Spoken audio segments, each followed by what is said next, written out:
100 milligram தங்கத்துல இருந்து business வாய்ப்பா? ஆமாங்க. எப்படின்னு தெரிஞ்சுக்கலாமா? நம்ம லா ஜுவல்லர் நிறுவனத்துல கோல்டு மற்றும் சில்வர் ப்ராடக்ட்ஸ் மட்டும் இல்லைங்க, பிசினஸ் வாய்ப்பையும் மக்களுக்கு அறிமுகப்படுத்துறாங்க. நாம கோல்டு வாங்குவதன் மூலமாகவும், கோல்டு வாங்குபவர்களை அறிமுகப்படுத்துவதன் மூலமாகவும், நாம கோல்டு சேவிங் ஸ்கீமில் இணைவதன் மூலமாகவும், மற்றவர்களை இதில் அறிமுகப்படுத்துவதன் மூலமாகவும் வருமான வாய்ப்புகள் உள்ளன.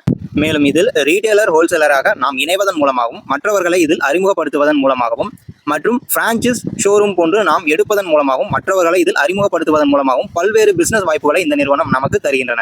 இந்த வாய்ப்புகளை நாம் பயன்படுத்துவதன் மூலம் நிறுவனத்தின் விதிமுறைகள் மற்றும் தகுதிகளுக்கு ஏற்ப gift offers, introducing commission, level commission, incentive, promotional income, award and reward போன்ற பல்வேறு பயன்களை நமக்கு வருமான வாய்ப்புகளாக தினம்தோறும், மாதம்தோறும், வருடம்தோறும் பெறுவதற்கான பல வாய்ப்புகளை ஏற்படுத்தி தருகின்றன. நீங்கள் மேலும் லா ஜுவல்லர் பற்றி தெரிந்து கொள்ள விரும்பினால் நமது சேனல் பிரின்ஸ் ஏஎஸ்கேவை சப்ஸ்கிரைப் செய்து கொள்ளுங்கள். அதில் போடப்பட்டுள்ள முழு பிசினஸ் பிளான் வீடியோவை பார்த்து தெரிந்து கொள்ளுங்கள். இந்த வீடியோவின் கீழ் பிளே ஐகான் இருக்கும், அதை கிளிக் செய்து நீங்கள் முழு வீடியோவையும் பார்த்துக் கொள்ள முடியும். நன்றி, வணக்கம்.